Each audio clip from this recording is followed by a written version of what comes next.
নিলয় তখন কলেজে পড়ে।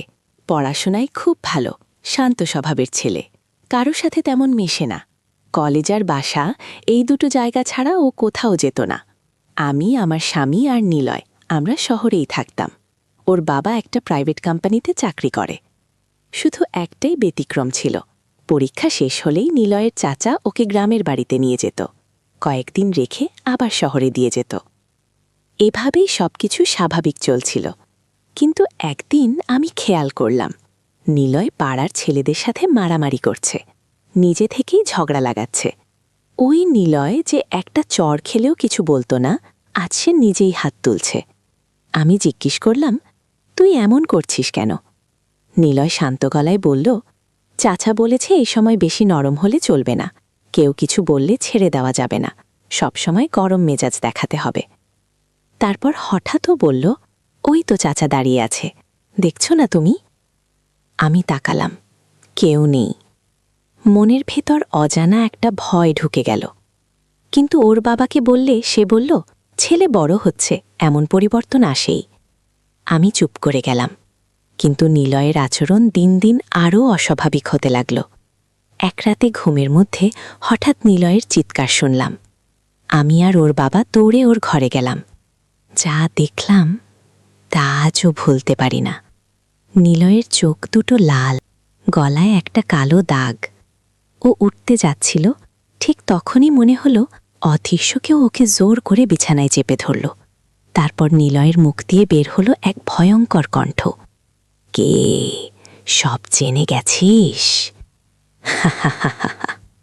মরবি তোরা, মরবি। তোদের চোখের সামনেই তোদের ছেলেকে মরতে দেখবি। এই কথা বলেই নিলয় হঠাৎ ঘুমিয়ে পড়ল, যেন কিছুই হয়নি। পরদিন সকালে ওর বাবা মসজিদের ইমাম সাহেবকে নিয়ে এলো। ইমাম সাহেব নিলয়কে দেখে বললেন, এই ছেলের সামনে খুব বড় ক্ষতি হতে চলেছে। তিনি আমাদের এক হুজুরের ঠিকানা দিলেন। সেখানে গিয়ে হুজুর বললেন, এটার ভেতর কালো জাদু করা হয়েছে, কিন্তু মনে রেখো, কোনো জিন নিজে থেকে আসে না, মানুষের সহযোগিতা লাগে। হুজুর বললেন, কাল আবার আসবে। তেল পড়া পানি পড়া দিলেন, সবাই খাবে, আর রাত 8টায় ছেলেকে নিয়ে আসবে। সেই দিনটা আমরা আতঙ্কে কাটালাম। রাত ঠিক 7:55 আমরা পৌঁছালাম। হুজুর তার সহযোগী আর মাদ্রাসার 2 ছাত্র নিয়ে কাজ শুরু করলেন। ধূপ জ্বালিয়ে দরজার বাইরে রাখা হলো, দরজা বন্ধ করে তালা লাগানো হলো। নিলয় আর হুজুরের চারপাশে 4টা মোমবাতি জ্বালানো হলো। হুজুর একটা কাপড়ে কিছু কাগজ আর মাটি বেঁধে সরিষার তেলে ভিজিয়ে আগুনে পোড়ালেন। সেই আগুন নিলয়ের নাকে ধরলেন, কিন্তু নিলয়ের কিছুই হলো না। হুজুর তখন বললেন, দরজা খোলো। দরজা খুলতেই হঠাৎ এক ভয়ঙ্কর ঝড়ের মতো বাতাস ঘরে ঢুকল, আর একটা কণ্ঠ গর্জে উঠল, আমাকে কেন জ্বালাচ্ছিস? ওকে আমি ছাড়ব না, ও আমার সন্তানকে মেরেছে। কণ্ঠটা বলতে লাগলো, আমার বাচ্চা একদিন জঙ্গলে সাপ হয়ে ঘুরছিল, ও তাকে পা দিয়ে পিষে তারপর লাঠি দিয়ে মেরেছে। তখন থেকেই আমি ওকে নজরে রাখছি, কিন্তু ওকে ধরতে পারছিলাম না। ওর চাচাই আমাকে পথ দেখিয়েছে। আমি প্রতিশোধ চাই, প্রতিশোধ। হুজুর তখন নিলয়কে সাদা কাপড়ে ঢেকে দিলেন। একটা মুরগি আনা হলো, সরিষার তেল মেখে কিছু পরে মুরগিটা জবাই করা হলো।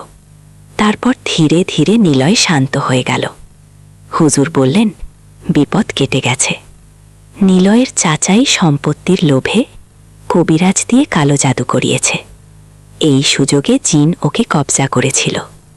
এখন থেকে 7 দিন এই বাড়িটি নিলয় সহ কেউ থাকবে না। ওখানে কিছু দাবিজ আছে, আমি গিয়ে তুলে আনব। নিলয় বেঁচে গেছে, কিন্তু ওই বিশ্বাসঘাতকতা আর সেই রাতের কণ্ঠ আজও আমার কানে বাজে।